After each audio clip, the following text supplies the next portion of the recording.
Bom dia to everyone, and thanks a lot for this nice introduction. Thanks to Miguel and Sylvia for having me here also, and so I try to give you kind of a short overview about the AI Act, but also probably you might be interested what we would like to have also as an initiative report to solve this problem between copyright and generative AI. So general remarks, and at the beginning, of course, everything in our lives will be more transparent, more circular, and more digital. And as a legislator, we are extremely challenged or enormously challenged by all of these to get things right, because principles more than less and fundamental rights more than less from the last century, and now we have to adapt this in a digital world. And how to do this? The meaning of AI for us all can or can't be underestimated. But also keep in mind, AI is there, it stays, it will improve, and as Nadim was also saying, we need to embrace it. Just to have the reality, and that's why we need to think about how we can organize and manage everything what is more than less from the old part and to get this into the more digital part. So the meaning of AI is enormous for health, for climate change, for energy efficiencies, for traffic, for administration, for security, law enforcement, also for education and for future-orientated research. So there is always a thin line between the good and the bad. And that's why also we have a lot of risks coming up with AI. So at first we have the fear probably of losing control, that there is a shifting of power from humans to a machine. We have these arguments of surveillance machines, conspiracies, theories, no exchange of views, arguments between human beings, probably. Cybersecurity is a kind of a risk. The manipulation of public opinions. This is already in an extremely range taking place, and it's successful so far. And here also we have to think about disinformation, manipulation of the public opinion, also fake news, and this is destabilizing also our democracies. So we have also where we are heading to is what is still real and what is fake. Younger people, I'm always saying, I feel very sad for them, because they can't really rely any longer what they are seeing, what they are reading, or what they are listening to, because everything might be created in a fake way. So there is a need that we need to be proactive, and probably also we need institutional reforms. Our long developed democracies and structures can't really catch up with the extremely fast evolving or developing digital world. So that's why we need also to think about all our structures. Unfortunately, we are mostly concentrating on risk, and this is also in the AI Act. We are having a lot of risk in mind. Sometimes probably it would be better in thinking about what we can achieve with AI, and this is not what a majority in the Parliament thought about, so that's why we need to compromises. Now you have wonderful piece of legislation in your hand, but it's complicated, it's bureaucratic, and so therefore not a kind of a very easy way forward. But what we try to do is, and this is a headline in saying, don't let a machine decide over a human being. So this is what you should have in mind. And here we are coming to a kind of a risk-based approach, unfortunately not, and this should be added hopefully in upcoming developments, but a kind of a risk-based approach where we have at the top everything what is forbidden with AI. And this is Article 5 for everyone who is interested.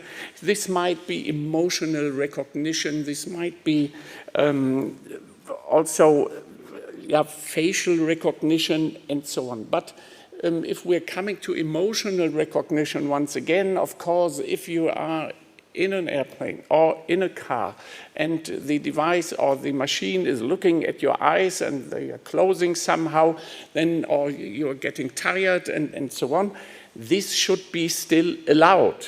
So therefore we need also to differentiate a little case by case in this situation. The second step is Article 6, the high risk element.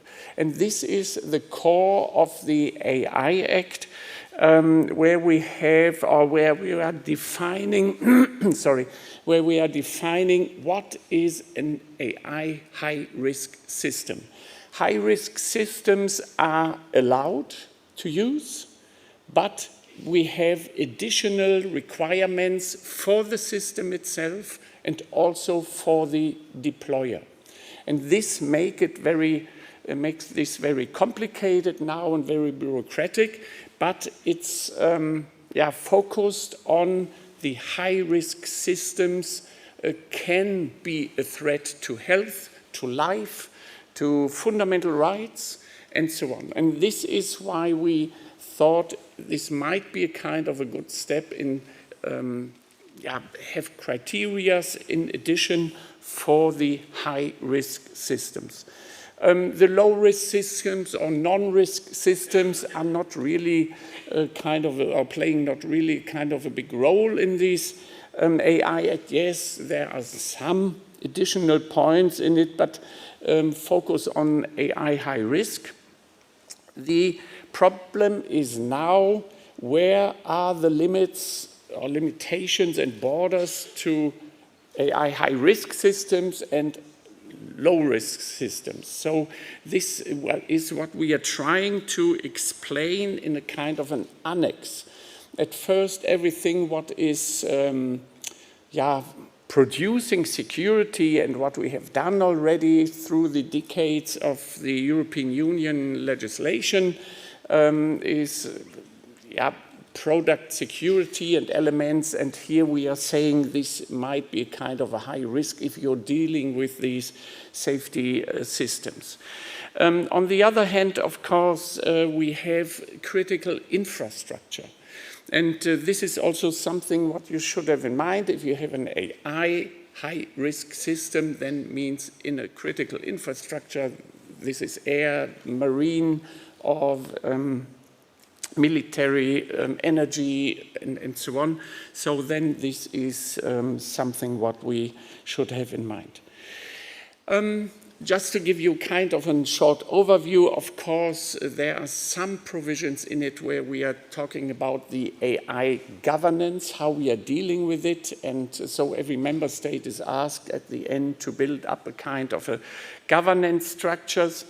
One main point of all of this is transparency, not in the governance structure, it's in addition that we need transparency, especially also what regarding deep fakes.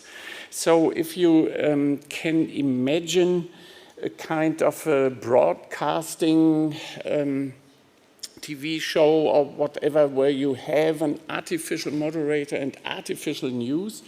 So that's why we need then to have transparency, that everyone is knowing what you're hearing, what you're saying is everything is AI created. So that's why we would like to have a kind of transparency that everyone is knowing this is created by AI or is a kind of, if it's not written, then it's real.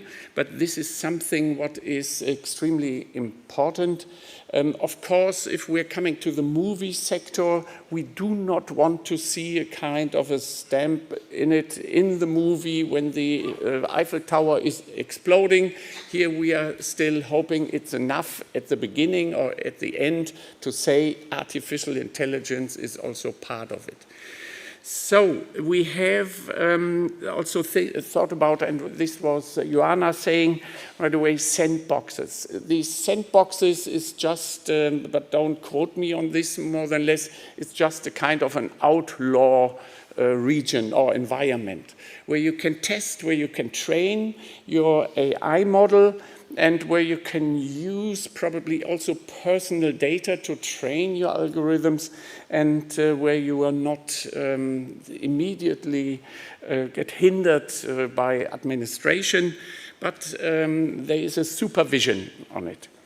So, and now I would come, because time is running, to copyright. So there is one big leftover, a big problem where what we took on board at the last minute, and I'm not very happy what we have done there regarding generative AI and copyright, because the text in the AI Act is also mentioning the Article 4 of the copyright reform of 2019. This hasn't been the intention. This Article 4 in the Copyright Reform 2019 to build up a business model out of it. The text and data mining exception in this Reform 2019 has had the idea that you can go do text and data mine, but use it only for your own purposes, and not meaning to create a business model and providing this to the public. So that's why this interpretation is totally differently.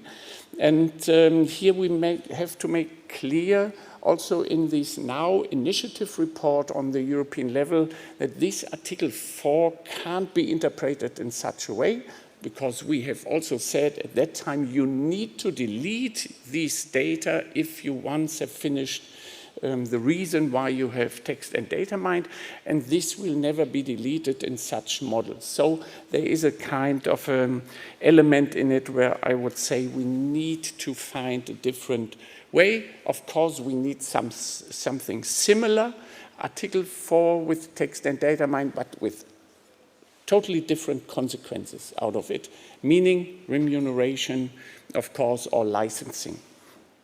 So, and now we are trying to approach this problem with this initiative report. We are also trying to push the European Commission in taking up this problem and trying to solve it somehow. I know it's not the easiest way, and probably AI and copyright in its original principles are not fitting each other any longer. Therefore, we need to be asking also to have a bit more flexibility, that we probably won't find a solution only to 80%.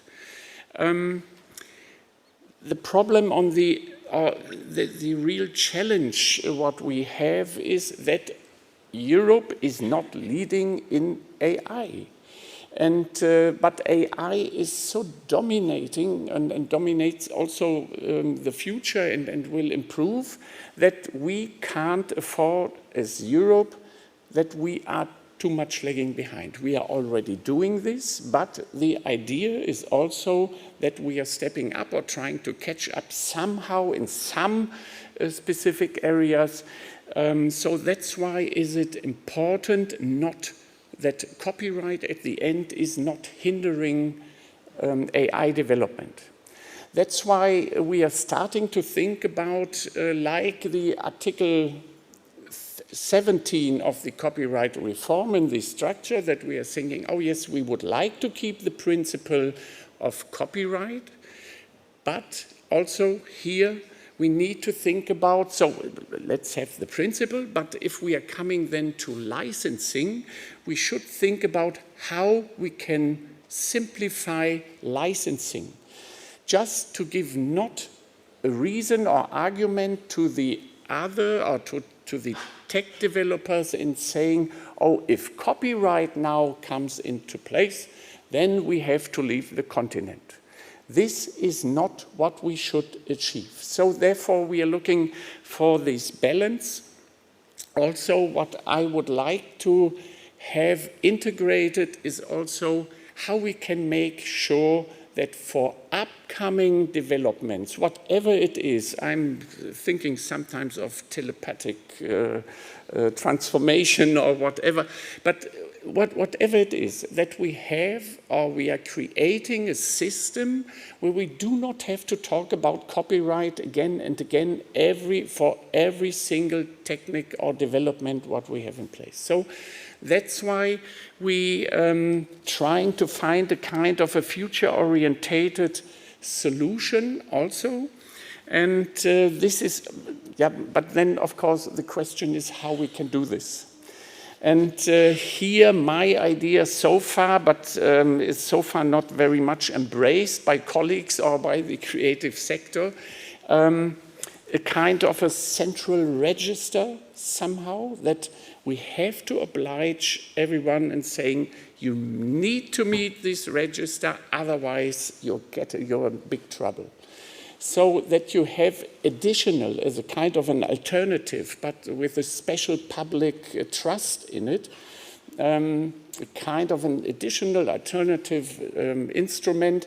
You can still have your opt-out, but this sometimes, this is my experience, gives big tech, again, a kind of an excuse to circumvent it. So they have always arguments why they can't meet these these opt-out standards or whatever. Of course, we can oblige them also, but I think also future-orientated and especially probably also for smaller ones, associations or single creators, it might be more helpful to have also one place to go through and to protect your work. I don't know if this idea will be at the end come true, but I'm still convinced this is future-orientated and this is simplifying also with additional information how to license in this register, that this is the simplification of licensing, what we probably need to bring down the arguments of the tech side. So, and they do not have a kind of an excuse in not using this. So then again, there is a different argument also that if we would like, of course, transparency plays also here an important role, because you need to know if your copyright protected work is used or not, and then you can ask, or you have to ask for this remuneration or for licensing. And that's why all of a sudden we are facing this argument, there are trade secrets, I can't open up my data fundament to everyone and let him check what this is. But we need to think about that we have to oblige them, that they have probably to list every homepage, no, not homepage, the OLs, that they have to list these somehow, that someone is knowing at the end what is in it or not.